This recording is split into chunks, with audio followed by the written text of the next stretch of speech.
and we're still in Houston, and so you were going to start us a story. Yeah. The story from yesterday. Well, okay, there are two things. One was that I had left off the introduction to the Army's going to change it number that Goldstein had written. By the way, Goldstein's name is now Harold Gould, and he is a movie actor in California, probably in Los Angeles area. You never know, but apparently he's very successful. And this thing starts up. Some folks say that Army life is just a bowl of cherries, and they see a silver streak in every cloud. There are millions of civilians who will tell you not to worry. You'll find those happy Joes in every crowd. But once you are in uniform, they start to realize that life is just a complicated text, and no matter how they plan, twist every way they can, they never know what's going to happen next, 'cause the Army's going to change it, the Army's going to change it, the Army's going to change it all around. They make a set routine for you explaining every fact, and they drill you by the numbers till you know just how to act. And when you think you've got it, the best one in the batch, the SOP collapses and you have to start from scratch. Shall I go through the whole thing? Okay. You meet a gal, you make a date, you go a gorgeous set of plans, and the sergeant caught you leaving camp, you're scrubbing garbage cans, or you open up your laundry, and wow, you're in a fix. You sent them 20 pieces and they only laundered 6. Because the Army's going to change it, the Army's going to change it, the Army's going to change it all around. Oh Lord, I've forgotten part of it, but I forgot part of it the other day, so that makes it even.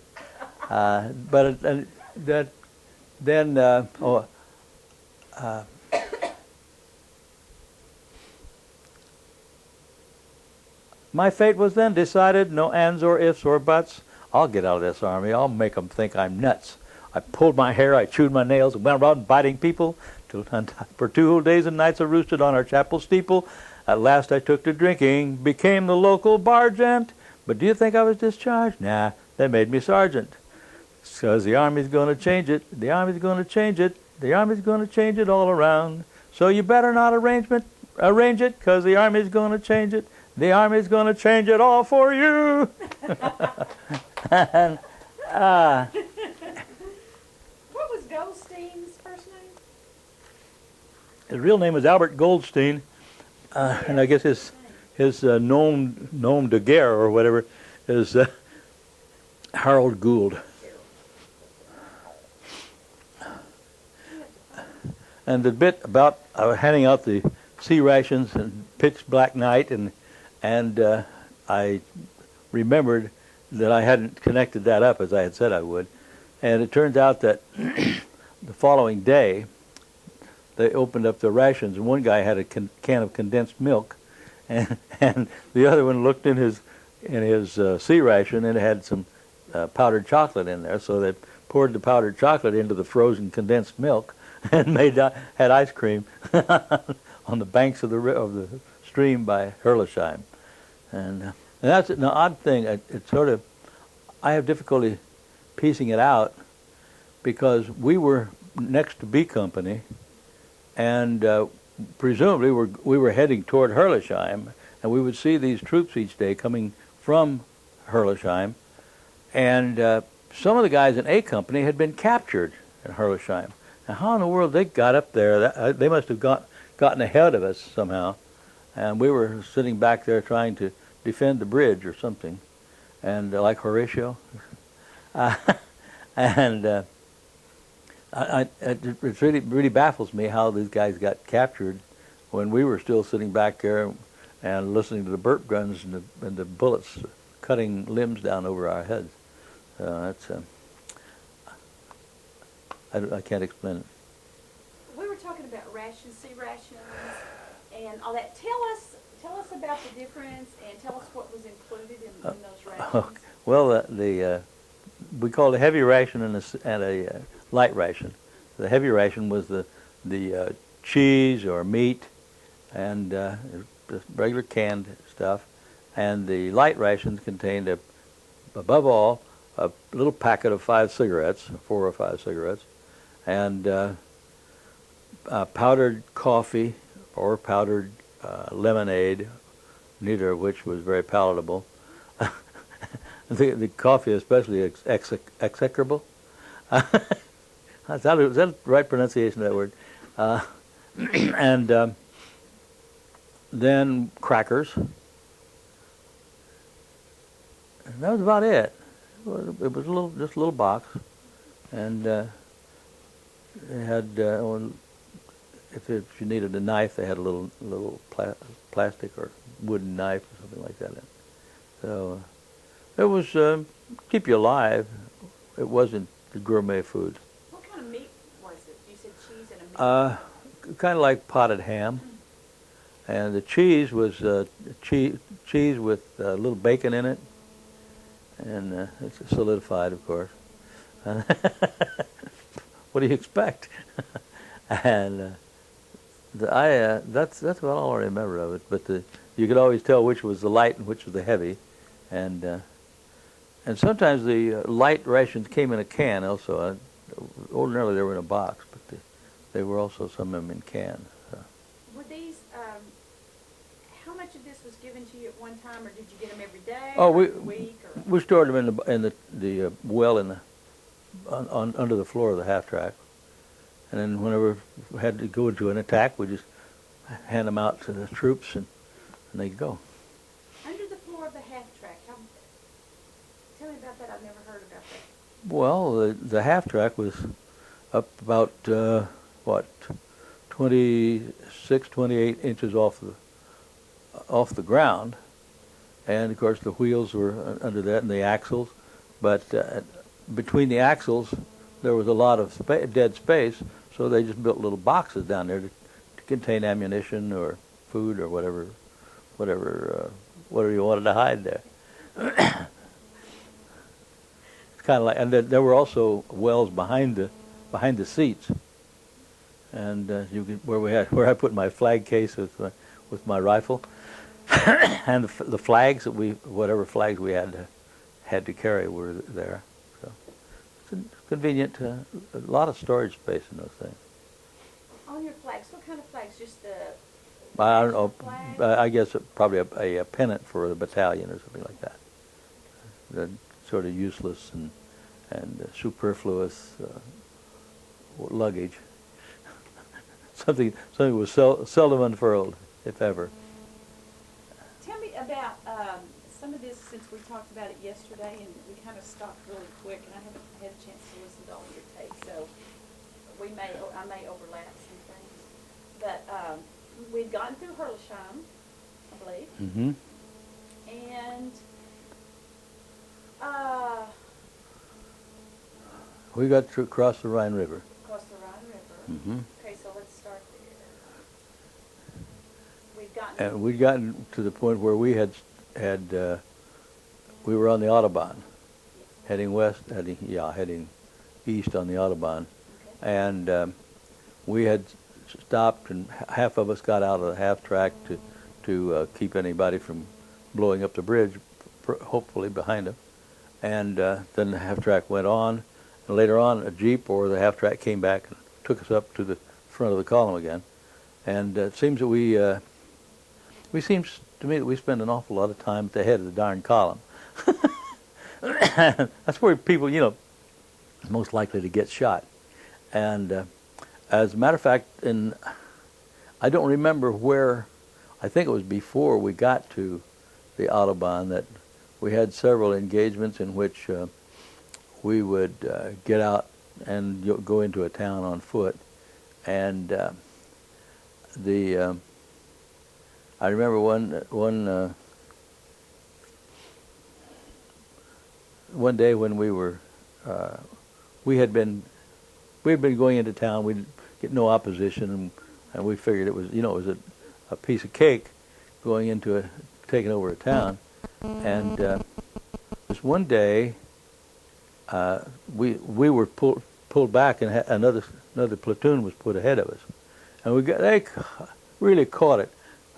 Some young German had been fitted with a uniform and handed the German equivalent of a bazooka, and they hit. Oh, I told you about this yesterday, the day before yesterday, whatever it was. About the half track got hit by this bazooka, and it was in flames, and the guys running around in flames, and that sort of said, "There, but for the grace of God, go I," and and another time, another platoon went ahead, and we were caught under a mortar barrage, and we were in a plowed field, and I was lying there holding my helmet down on my head, and the mortar shells were falling. They'd come up, they go dong, dong, dong. You'd hear them. You'd hear the mortars leaving the tube from down in the town, and then take about 10, 15 seconds. They go boom, boom around us. Well, I was lying in this plowed field, and they hit in front of me and on each side of me, and threw dirt on me, but I didn't get a scratch. Just another one of those instances. You know, you feel like you're divinely protected, and so that. But there again, one of those times, a guy named Cook, who was one of the leading ASTP guys, was killed, and the morale of the platoon, the whole company just went, because I guess we had figured that the AST boys were inviolate, inviolable, and so we suffered a little bit in our morale at that point, and so then we figured, well, by golly, the reason those guys got hurt, the reason Cook got killed, was they pulled our platoon off the point and put somebody else up there. So we lived a relatively charmed life. There was, I ticked us off the other day.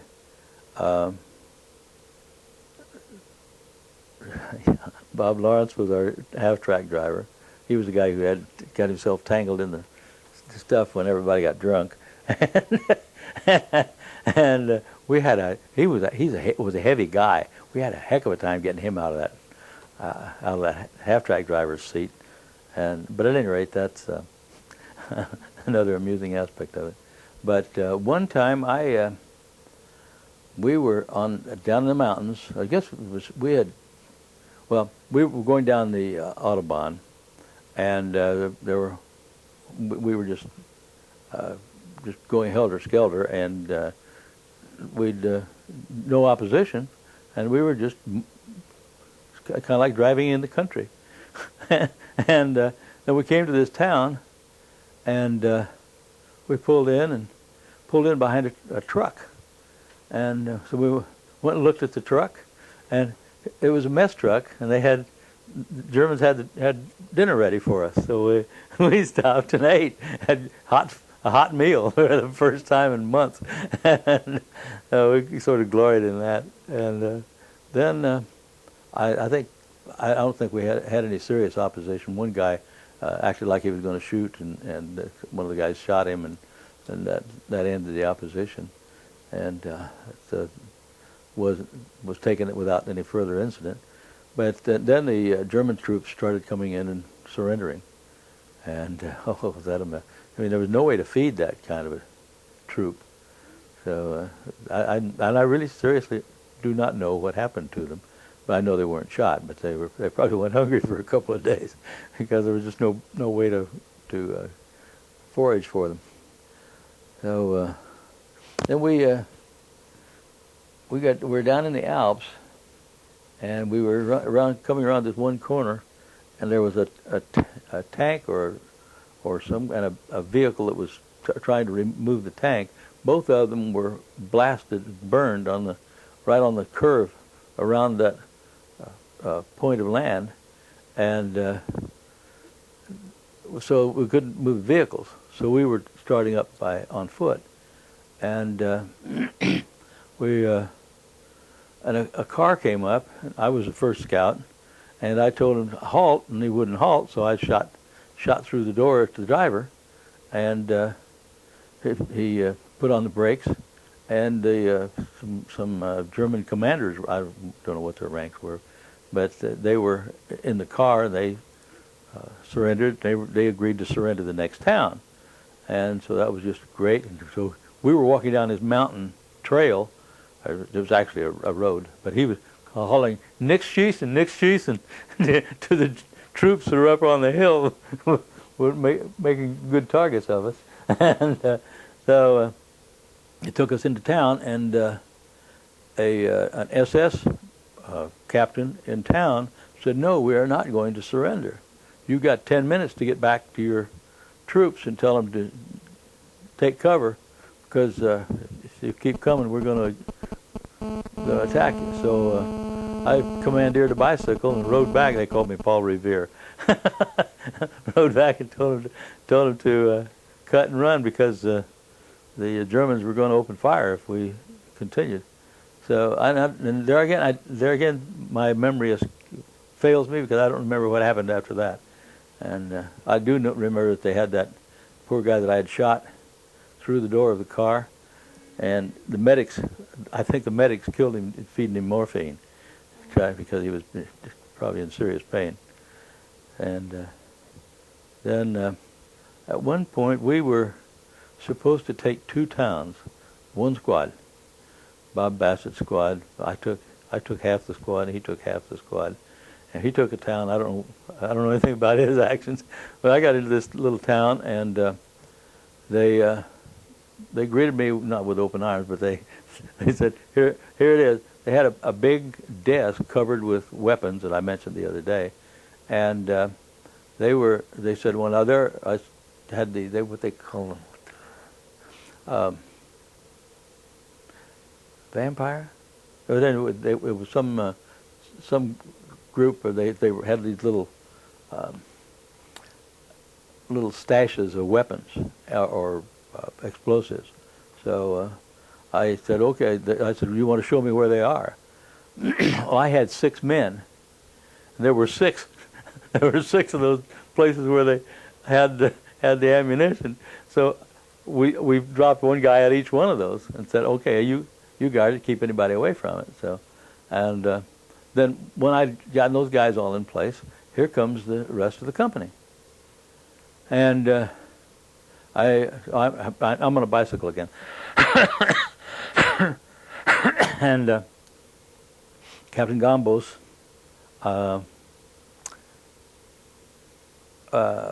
was there with the company, and he was in the front of the schoolhouse or the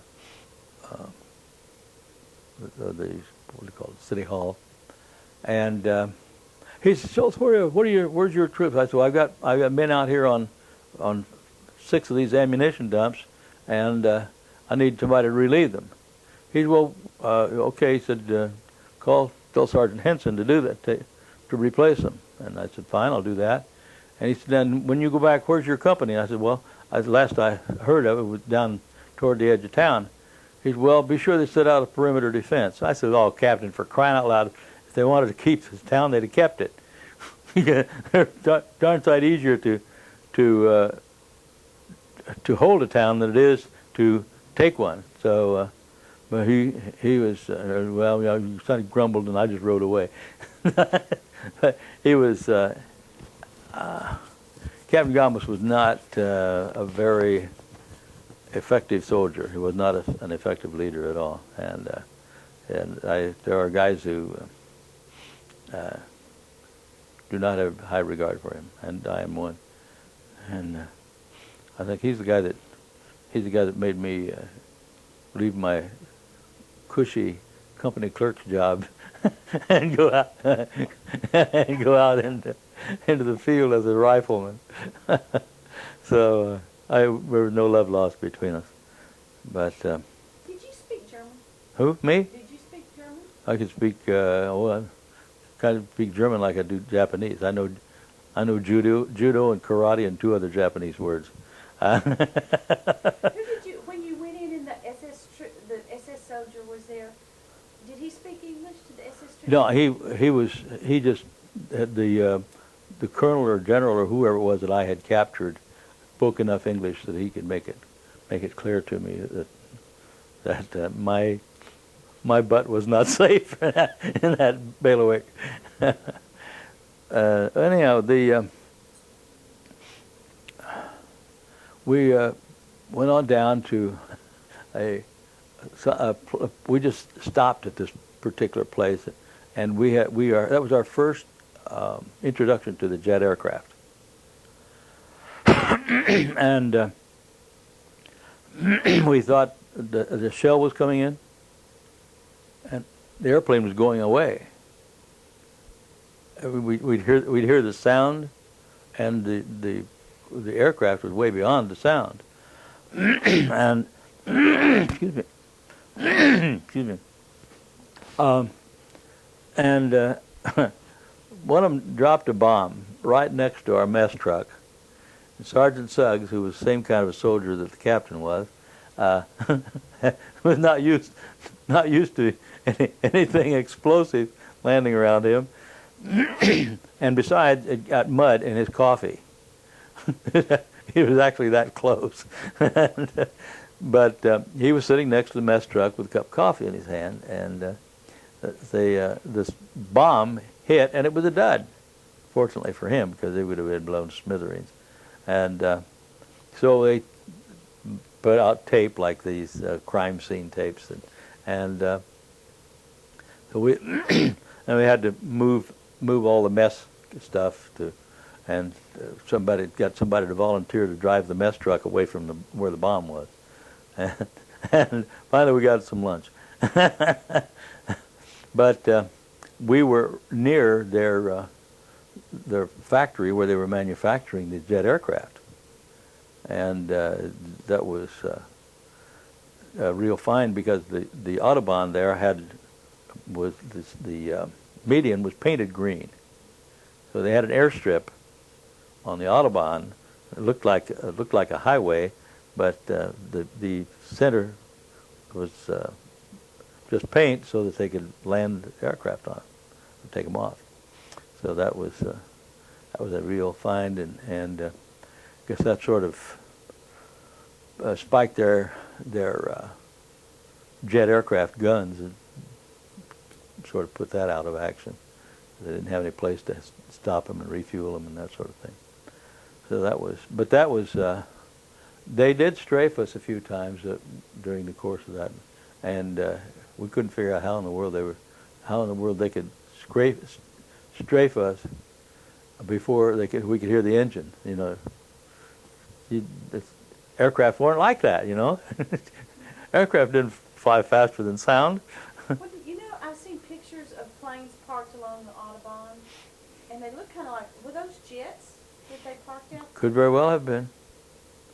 Could very well have been. You didn't see those, though, along the Autobahn? No. Then, let's see, where did we go from there? I remember going back, and that bridge that we had so carefully guarded was gone. They had blown it out. And we had to go to many, many miles of back switches getting back up to where the road was. But Did you cross the Danube? Or did you not go? I don't remember anything about the Danube except after the fighting was over, and we went down by Dachau. A bunch of us. John Macetic, who used to be in service company, and his brother came to visit, and those two and I and someone else went down to Vienna and to Berchtesgaden and to the Hitler's hideaway, and that's what we did was act as tourists and looked them over. But we didn't spend any time at Dachau. I just didn't have the stomach for that. I guess it has something to do with my being seasick or something. Were you, when you were up at the front of in the front, were there tanks ahead of you, or were y'all just right there on the front? There were tanks right behind us. Behind you? Yeah.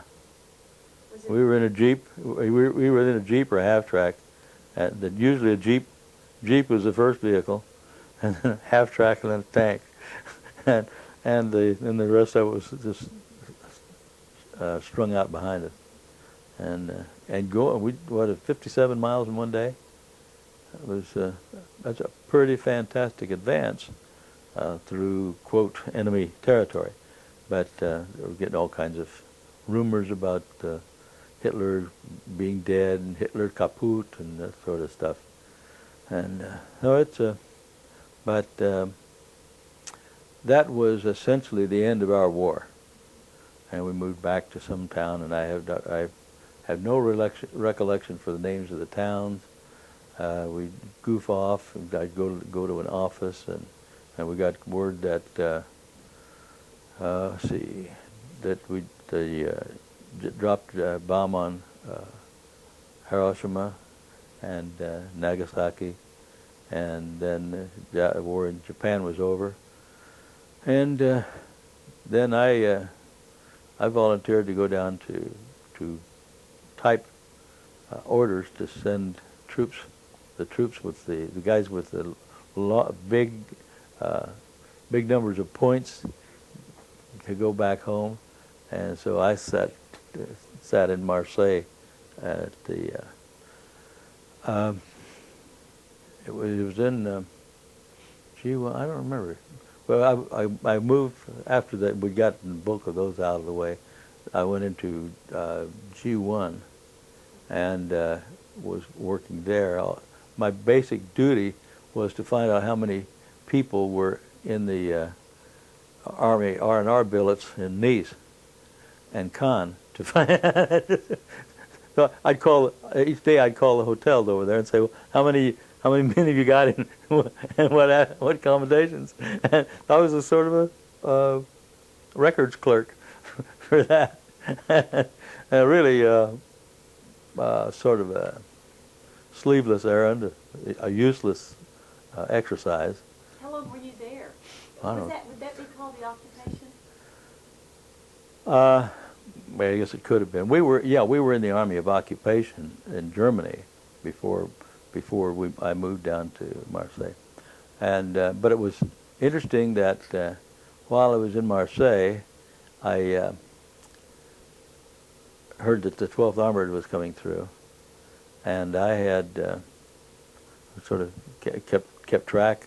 So I went out to the Calais staging area where they were getting ready to be shipped home, and I visited with a bunch of the guys, and we shot the breeze. Nobody mentioned anything about the 12th Armored Division Association. I know that it had been formed before that, but they went on home, and I stayed, and I went up to one weekend. I went to I was scheduled to go home. They shipped me out to Calais staging area, and so while I was there, I said, well, I'd like to go to town, and they gave me a 24-hour pass or something like that. So I got on the train and went down to Nice. much more fun in Nice than in Marseille, and got back, and I was already late. And I had been going with a girl there, and I joined the sergeant's club, and we'd go down there and drink brandy and dance. And so I got back to the sergeant's club, and I walked in, and somebody said, "Hey, Shultz, the old man wants to see you." I said, "Really?" I knew I was already late. I said, "Well, why in the world would I go back at 7 o'clock in the evening when I'm going to catch the same kind of hell at 7 o'clock in the morning?" So I went on, danced, and said goodbye to the girls, and all that stuff. And then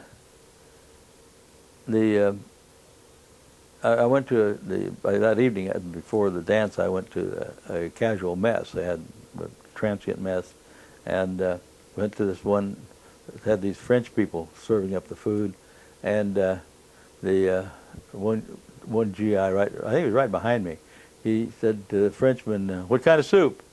And the Frenchman says, "Bean." He says, "Well, I don't care what it's bean, I want to know what it is now." And so that sort of foolishness went on at that time. And at any rate, I got back to the staging area at about midnight, 1 o'clock, And how in the world? I don't know whether I had a bad odor about me or something people ever recognized, because I no sooner opened the flap of the tent that we were in, and somebody said, "Shultz, the old man wants to see you." So I said, well, I hope he can wait till the morning. So I went to bed, went to sleep, and about 6 o'clock somebody said, "Shultz, the old man wants to see you." I said, "Okay." So finally I got up and went to breakfast, and everybody, "Shultz, the old man wants to see you." So I went over. The wind was blowing. That was a windy darn place. It's worse than Chicago, and had these big doors, and I had to force the darn door open. And when it closed, it sort of catapulted me into the room, and the captain says, "Shultz, I've been looking for you." And I said, "Here I am." And we had a conversation, and I explained why I wanted to go to Nice and that, and so I had we chatted for a while, and I said, "Well, I sort of envy you guys that were into the thick of it, and you could get some weapons and that sort of thing." "Oh, you want a weapon? What do you want?" He said, "I'd like a Luger." "You got a Luger?" I said, I think so." And so I had 2 weapons left from that pile of weapons, and so I said, "We'll come back to the tent and see, take your choice, whichever I got." And he said, "Well, I've got to either give you a summary court-martial, or I've got to restrict you." I said, "Well, how long would the restriction last?" He said, "Well, probably 5-6 days." I said, "5 days?" He said, "Okay, 5 days." I said, "I'll go for that." "Come on over." I gave him a Luger. I didn't have any record on that I was like 48 hours late on a 24-hour pass. And that was, but he really wanted that Luger. So that was about the extent of my war in World War II. I came back, and I went back to, I don't know how extensive you want this, but I came back and I got word that if I wanted to, I could stay in for another 6 months. Well, I don't know why they did it, but it was a good thing for me, because I hadn't completed a full 3 years of service, and it took full 3 years in order to get 4 full years of education benefits under the GI Bill. So I figured my arithmetic worked out pretty good there, and so I said, "I'll just take that extra 6 months." Well, in addition to that, I got a 1.5 month furlough out of that 6 months. So I only had to serve 4.5 months, and I got a month and a half of furlough. So took the month and a half of furlough, went back to McPherson, and goofed around, visited relatives and friends, and finally reported for duty at Camp Polk, Louisiana. Well, that's kind of a swamp, kind of like Houston. And the weather was not particularly good. When I got down there, it was just happened that all of the troops had gone down to New Orleans to march in the Mardi Gras parade. So I had the Camp Polk pretty much to myself. And then during the day or two it took for them to get back, a bulletin appeared on the bulletin board that anybody who wanted to could join the Second Army at Camp Swift, Texas. So I quickly volunteered to go to Camp Swift, Texas, which I knew had to be north of there. And so they gave me meal tickets and the tickets to San Antonio. Now, San Antonio wasn't anywhere near Camp Swift, Texas. Camp Swift is up east of Austin. So I landed down. We were going down into East Texas, and stopped at, and had my meal tickets. I went into a restaurant and ordered bacon and eggs at breakfast time, and there was the bacon, there was the eggs, and there was some white stuff. And I said, "What's that?" And the waitress says, "Them's grits." And I said, "Well, what's grits?" She says, "It's some corn." I don't know what it was, corn. She said something about corn, and I said, "Well, I don't really want it, thanks." And you go scrape them off. She scraped the grits off my plate, and I ate my bacon and eggs. That was my first introduction to grits. I had never seen them before. So then got to San Antonio, and they sent me to Fort Sam Houston. And I said, "Well, I don't. This is what my orders read, and this is what they gave me in meal tickets and train tickets. Now, and I don't have any money." So they put me in a transient barracks and let me eat in a transient mess, and finally got to the what do they call them? The bursar, whatever the bursars are, and so I told him I needed some money because I hadn't been paid for, Lord, since I had before my month and a half furlough. So they gave me an advance, and they gave me a ticket to Austin. And so I had a ticket to Austin, and I had a bus ticket to get me to Camp Swift. So that was a real jaunt, and Camp Swift was back to the old barracks bit, same old. So. As you look through your war experiences, is there, you might have already told me this, but is there one specific moment that stands out in your mind more than anything else?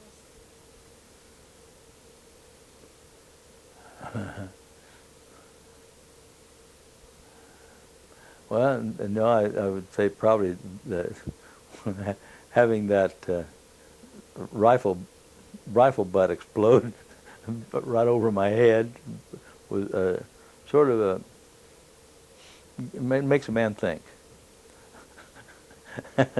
And of course, there are all kinds of little things that when I got ill, and presumably I missed my chance to see General Patton because I was ill and went back and laid down in, I don't know where it was. It was in an aid station, and there were a bunch of other people in there that were feeling.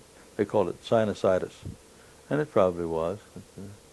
But I haven't had sinus problems since I quit smoking. And the interesting thing is that I lived in Albuquerque for 5 years, and I had sinus problems all that time. But I got up in Michigan and Indiana, and quit smoking, and my sinuses cleared up. Yeah. When did you marry, and who did you marry? Oh, well, that's another. That was another military junket.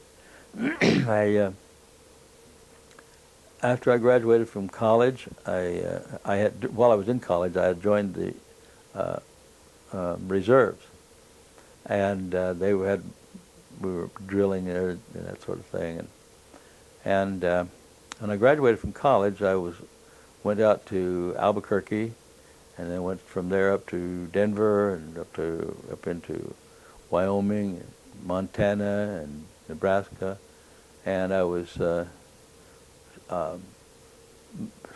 arranging for places to put vending machines, and that was all I could find in the way of employment at that time. I seemed to have a penchant for getting out of jobs or out of work at the worst possible economic times. I get out of college, we're in a recession and there are no jobs available. So at any rate, I took that And finally wound up down in Topeka, Kansas. My brother was going to law school there, and so while I was in Topeka, I went to the Atchison, Topeka, and Santa Fe Railroad headquarters and applied for a job. So they gave me a job and sent me out to California, and I worked on a weed killer train. And after that, we moved over to Amarillo, Texas, and worked there for a while. And finally, I decided, well, this is silly, so I just went back home, and had a letter there. Well, the guys in my reserve unit. While I was in Nebraska, I had put myself on inactive status. So I got back, and they said, "Hey, Cliff, you can get yourself back into the unit if you want to, and we may be activated." Well, they were already activated, and they were marching in the streets, and they got shot up pretty fierce in Korea. So but I had another letter that said, if you would like to serve a 90-day tour of active duty, you may do so in a reception station. And so I went to the reception station, which was in Kansas City, and my sister had been a babysitter for a couple, and they were in Kansas City. So I visited her friend, and her friend happened to be a friend of Betty's mother, my wife's mother, and my wife happened to be there at that time, and one thing led to another, and we got married, and that would be it'll be 48 years in December since we got married. So. And then your children, you talked about at least one daughter. Oh yeah, we have two daughters and one son. Our son was born a little over a year after I got out of graduate school, and another daughter about 18 months later, and the youngest one about 8 years after that. So my son is up at Delco Electronics up in Troy, Michigan, and he graduated from a degree in mechanical engineering from Rose-Hulman, which used to be the Rose Polytechnic. And then Generous Motors gave him a fellowship to go to University of Virginia and get an MBA. And so he's in sales the last I heard, he was handling the sales for the mid-range General Motors cars. So for whatever that's worth. And apparently it's worth something, because he gets a new car to drive every 90 days. And but every 2 years he has to buy one of the darn things. And then my oldest daughter graduated from Purdue with a degree in electrical engineering, and she worked for IBM from about the summer after her sophomore year until about 6 or 7 years after she had graduated, and she downsized IBM. She said she went to her boss one day and said goodbye, and he said, "What's the matter?" And she said, "Well, she had this written down." She said, "I told you 6 months ago. I said in 6 months I'm going to have this, this, this, and this, and this, or I'm not going to be here. You delivered on 2 of those things, and that's all. And if that's the kind of leadership you're presenting, I'm not interested." And so she just packed up her little notebook, cleaned out her desk, and left IBM. and she came down and worked for us for a while, and then she got married, and she's the one that had the baby at 39 years of age. She was 39 years of age, not the baby. And the youngest got her PhD from the University of Illinois in chemistry, and is now at the University of Alberta, working for Jed Harrison, quite an expert in micro separations and micro detection. We used to, when I was in college, if something was 99.9% pure, it was pretty darn good stuff. But now you can't do that. Won't work. you got to have 99.9999, or if it's possibly has anything hazardous in it, the hazardous waste cannot exceed 99. It has to be 99.9999, and that's parts. That's a part per million. Well, now we're down to part per billion, and they're getting detections down to parts per trillion, and they're working with things at the cellular level. You know, the little reactions that take place in our little cells that run through the little red river that runs our mill, you know, and they are presumably getting information on what's actually happening in the cells. So it's an interesting phenomenon. In a way, I am sorry, but in another way, I feel that I was sort of I was in the right field, and I did what I could do with what I had, and that's. But what they have nowadays, well, we had national laboratories, which I started in 1970, and we had very rudimentary equipment at that time, equivalent to the stuff that I had had in graduate school. The time we had left, we had gas chromatographs with mass spectrometer detectors on them. You know, it wasn't good enough just to have these. When I was I worked at Michigan Chemical right after I got out of graduate school, and one of the guys that worked for me was a student at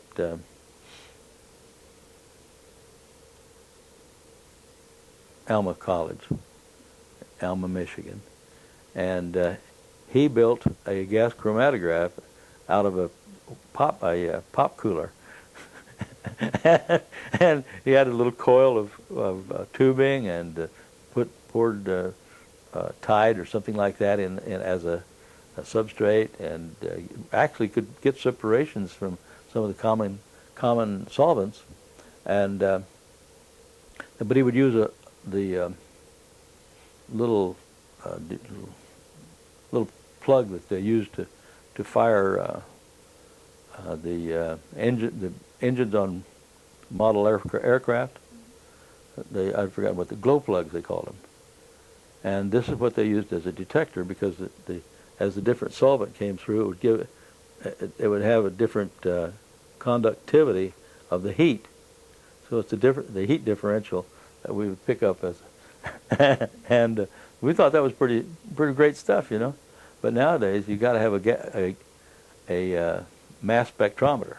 Well, you know what a mass spectrometer is, but it takes the molecules, the different size molecules, the different weight, ionizes them, and then it goes through what they call a quadrupole, and it goes through this kind of a motion, and at some point it will, if it's of the right weight, it will come off and hit a detector. If it's not the right weight, it'll miss. So they run through they scan through these weights, and they get the amount of each one at that. So that's pretty sophisticated. We had gas chromatographs with mass spectrometer detectors. We had flame ionization detectors, or thermal conductivity detectors. The whole spectrum. We had I don't know, $1 million worth of equipment, I suppose, by that time, and I couldn't use it. I became an administrator. And I think I felt kind of useless. I think that was the reason I finally sold the lab. So you founded National Laboratory? Yeah, with another guy, another chemist that I knew at that time. I bought him out about 5 years late, 5 years after he started, and so it was fairly successful. Are you part of that anymore? No, Okay. I sold it out, and I didn't sell it for enough, and it was probably a big mistake for me to get out of it, because I miss it. I have a question. As you have grandchildren and you look, let's look 50, 100 years ahead from now. you were I put on my thinking, glasses for this. okay. If you were thinking about something you would want to say or leave with your grandchildren, great-grandchildren, either about the war or about yourself, what would it be? Something that you would like for them to be left with? Tell me about your war experiences, some things you learned. Well, one of the things I have 6 patents relating to the destruction of hazardous waste, and all I do is subject them to molten aluminum, and once they're contacted with molten aluminum, they become harmless. The molten aluminum reacts with them. I don't know whether you've heard of sodium, people dropping sodium into water and having it explode. Well, this molten aluminum is about almost as active as sodium at room temperature, but we're up at 1,200, 1,350 degrees, and but it's a very good reducing agent, and will pull the active elements off of a hazardous molecule. Of course, it won't change. It won't change any radioactive materials. It'll still be radioactive, but it will be probably in the dross or slag, or in the metal itself. And if it's in the metal itself, well, then you keep letting it build up until you got so much that it won't remain molten anymore, and then you can let it solidify, and store it, and let it sit there and radiate. Have nice warm aluminum. Keep your feet warm if you want to. Of course, it'll burn you deeper than just the heat. And I want to get. I still have as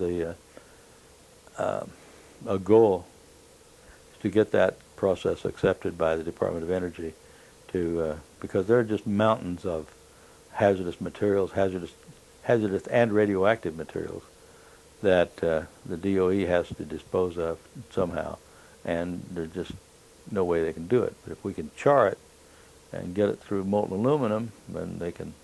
It'll be much less volume. Fill up some caves down in New Mexico or someplace. But at any rate, that's I would like that's a goal of my own. As far as and I have another goal, and that is to learn to turn waste paper into alcohol or some kind of fuels, which are useful. And it seems silly to me to put the stuff and let the bacteria eat it, and when they're all it's just multiple molecules of sugar. That's what all paper amounts to, and all it needs to do is be broken down so that the sugars can ferment into alcohol. And I think there is technology out there, and I don't think it's being coordinated. I think that the Pacific Northwest Lab, Argonne Lab, the lab over in Peoria, there's a Department of Agriculture lab there. There's other Department of Agriculture labs, but I won't be just bucking the normal trend of scientific inquiry. I will be bucking Monsanto and ADM, Archer Daniels Midland, the big agribusinesses, because they want to make alcohol out of corn. Well, corn is too darned expensive to make alcohol out of. That's the reason so the government is subsidizing these people to make alcohol out of corn, and it doesn't make sense to me when they could be getting something free and they're using something that costs, so that they can sell it more fertilizer or more pesticides to keep the plants alive, and it doesn't. That's But as far as my grandchildren is concerned, well, I wish there were some way to convince people that war is no really sensible way to accomplish anything. And did you see those tanks? They're right out here. I haven't been out there to see them yet. They're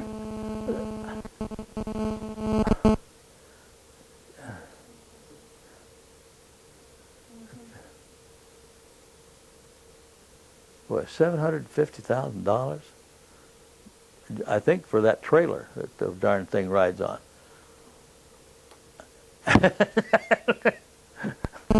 And the thing is, those trailers have multiple axles, and they have a tandem axle here and a tandem axle here, and they're articulated, and all of these changes, they can bend, they can back that trailer.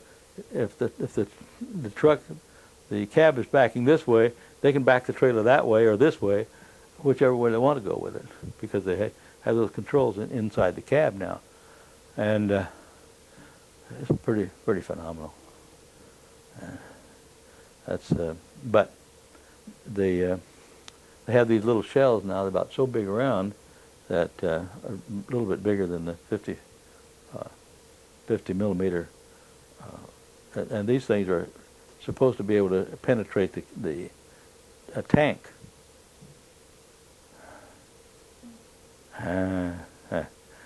And it's I'm really staggered. I'm really staggered by it. Actually, when I took my basic training at Fort Knox, they had a 30-ton. These things are over 60 tons. And we had a 30-ton, what I considered 30 tons of pig iron that we had to maneuver around. These guys have to handle, and there are, and that thing looks like, that they've got up there that they use as a weapon, looks like a pea shooter compared to what we had. But apparently they fired these rounds at such velocity and with such a powerful charge of explosive in the round itself that it itself will penetrate the tank hull. That's phenomenal. Was there anything I have missed? We've missed that you know of? Well, you see, what we have talked about has spanned about 51 or 52 years, and we managed to do that. and so if we have left something out, it will not be at all surprising. Okay. Well, let me think of anything else. One other question. Did the war make you a different person? Did you come home and make some changes, or are you different because of the war? Probably, but I don't know how it. I don't know how it would differ. I remember when we were in basic training. No, this is when I was in 12th Armored. Yeah, we were down in Barclay, and they used to kind of use me as a football. I was one of the small ones in the group, and I'd put up with it. I guess that was part of it too. But I was always getting my glasses broken because they were tossing one. They picked me up and tossed me from one to another, and so of course I weigh a good deal more. I tell people I weigh about 35 pounds of me that my wife isn't legally married to. And, but I used to be a cut up, and I still am. I was over at Shoney's the other evening, and I was blowing up these little things they serve their hardware in, and I blow them up and pop them. So from that standpoint, I'm fairly irrepressible, and have been most of my life. I've been not don't pay too much allegiance to authority, and that was one of the reasons that Captain Gambos and I did not get along well. Incidentally, I understand that Captain Gambos put the muzzle of a pistol in his mouth and pulled the trigger and blew his brains out. So I suspect that he didn't even want to live with himself. So. And Reese, the guy who was 31 years old when he was drafted and had 4 daughters and a wife and a farm, and we kept him whole all during the war, and he died here about a year and a half ago, and he was a tobacco farmer and a tobacco user. And he was just eaten up by cancer. So I wasn't any surprise. I saw him probably 3 months before he died, and he was no fun to be with at that point. But we had visited him before, and several years before, down at his little place down in North Carolina, and he had just a few rows of corn and a few rows of tobacco. He said, "I'll be a tobacco farmer. It's a 25-hour-a-day job." And but I guess when it comes right down to it, there's a certain apology that can be made for the tobacco industry. It was after all, it's a natural product, and people talk about eating natural food. Well, what more natural thing to do than to chew tobacco? Now, I don't, and I never really enjoyed it very much, to tell you the truth. But and I have, but that was the sickest I've ever been. I think that's equivalent. Now that is equivalent to air or seasickness. Is getting sick on tobacco. Oh, it is horrid. I did that first when I was about 3 or 4 years old, and my dad had left a plug of horseshoe tobacco, and it smells good. I bit a chunk out of that and chewed it.